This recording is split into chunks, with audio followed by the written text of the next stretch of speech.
যদি আপনার মনে হয় যে দেয়ালে পিঠ ঠেকে গেছে, কেউ কিছু করতে পারছে না আপনার জন্য, আপনি পরিপূর্ণ ইয়াকিনের সাথে, দৃঢ় বিশ্বাসের সাথে এই চারটা আমল নিয়মিত করবেন। সকল পেরেশানি থেকে, সকল টেনশন থেকে বের হওয়ার পথ আল্লাহ তাআলা অলৌকিকভাবে তার জন্য আবিষ্কার করে দিবেন ইনশাআল্লাহ।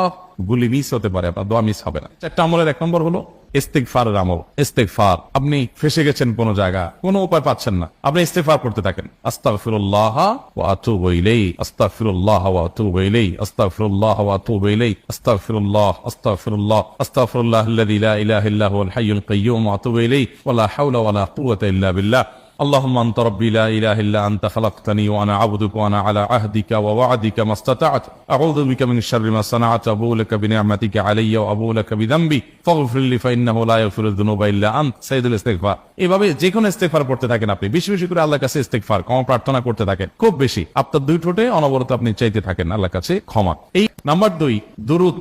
নবী করিম সাল্লাল্লাহু আলাইহি সাল্লামের প্রতি দুরূদ পাঠ করা, এটা যদি আপনি নিয়মিত করতে থাকেন মহব্বতের সাথে, আল্লাহুম্মা সাল্লি আলা মুহাম্মদ ওয়া আলা আলি মুহাম্মদ কামা সাল্লাইতা আলা ইব্রাহিম ওয়া আলা আলি ইব্রাহিম ইন্নাকা হামিদুম মাজিদ, আল্লাহুম্মা বারিক আলা মুহাম্মদ ওয়া আলা আলি মুহাম্মদ কামা বারাকতা আলা ইব্রাহিম ওয়া আলা আলি ইব্রাহিম ইন্নাকা হামিদুম মাজিদ। আপনি একবার ছোট দুরূদ যদি পড়েন, সাল্লাল্লাহু আলাইহি ওয়াসাল্লাম, সাল্লাল্লাহু আলাইহি ওয়াসাল্লাম, আল্লাহুম্মা সাল্লি আলা মুহাম্মদ ওয়া আলা আলি মুহাম্মদ, শুধু এইটুকু পড়েন। জাযাল্লাহু আন্না মুহাম্মাদাম মা হুয়া আহলু, শুধু এইটুকু পড়েন। আপনি এভাবে যেই কোনো দুরূদ নবী করিম সাল্লাল্লাহু আলাইহি ওয়াসাল্লামের প্রতি যদি পড়েন এবং পড়তে থাকেন অনবরত, ইস্তিগফারের পাশাপাশি দুরূদের ক্ষেত্রে নবী করিম সাল্লাল্লাহু আলাইহি ওয়াসাল্লাম বলেছেন যে এইটা তোমার জন্য যথেষ্ট হয়ে যাবে। তুমি যদি আল্লাহর কাছে আর কোনো দোয়া করতে না পারো, শুধু দুরূদটা পড়ো, তোমার সব পেয়ে যাও তো ইনশাআল্লাহ। তাহলে দুইটা আমল হলো ইস্তিগফার আর দুরূদ। 3 নম্বর আরেকটা আমল হলো দোয়া ইউনুস।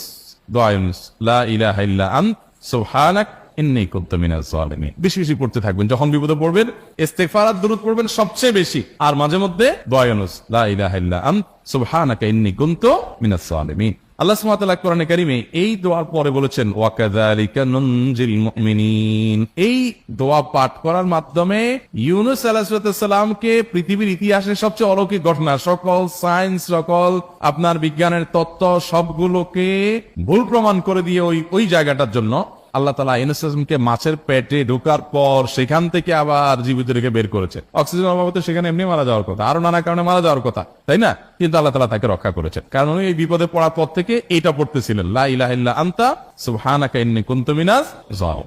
তো 4 নম্বর আমল হলো ইয়া যাল জালালি ওয়াল ইকরাম। এটা বেশি বেশি করে পাঠ করবেন। নবী করিম সাল্লাল্লাহু আলাইহি ওয়াসাল্লাম বলেছেন আলিজু বিয়া যাল জালালি ওয়াল ইকরাম। ইয়া যাল জালালি ওয়াল ইকরাম, এইটাকে তোমরা আঁকড়ে ধরবে। ইয়া যাল জালালি ওয়াল ইকরাম মানে কি? এটা আল্লাহকে ডাকা, আর কিছু না। এবং হাদিসে বর্ণিত দোয়া, এটা মাসনুন দোয়া। ইয়া যাল জালালি ওয়াল ইকরাম মানে হে মহা ক্ষমতার অধিকারী, প্রতাপশালী এবং সম্মানের মালিক। এটা বলার মানে হলো আল্লাহর কাছে নিবেদন করা, যেহেতু আপনার প্রতাপ আছে, আপনার জালাল আছে, আপনার বড়ত্ব আছে, এই বড়ত্বের অধিকারী এবং হে সম্মানের অধিকারী আপনার যদি এটা আছে, অতএব হে আল্লাহ আপনি আমাকে এটা দান করুন, আপনার সেখান থেকে আমার প্রতি রহম করুন, আপনার সেখান থেকে আমাকে, আপনার বড়ত্ব থেকে আমাকে আপনি হেফাজত করুন, আপনার একরাম থেকে আমাকে আপনি আপনি আমাকে রহম করুন। তো সেই দোয়া আল্লাহ তাআলার কাছে নিবেদন করতে পারি, ইয়া যাল জালালি ওয়াল ইকরাম। এর পাশাপাশি তাহাজ্জুদের নামাজ এবং যে কোনো নফল নামাজ।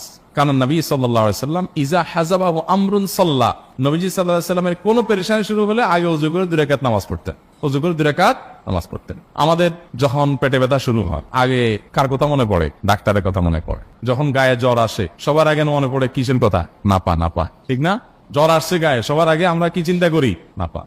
আপনি চিন্তা করেন, খান, নিষেধ না তো, ওষুধ গ্রহণ করা সুন্নত, নবী সাল্লাল্লাহু আলাইহি ওয়াসাল্লাম নির্দেশ করেছেন ওষুধ সেবন করতে, আপনি করেন, ভালো কথা। কিন্তু ইমানদার সবকিছুর আগে ব্যথা আসছে, তাহলে ব্যথার জন্য একটা ওষুধ দোয়া শিখেছেন, দোয়াটা আগে করবে, পাশাপাশি ওইটা করুন। এলো ইমানদারের কাজ।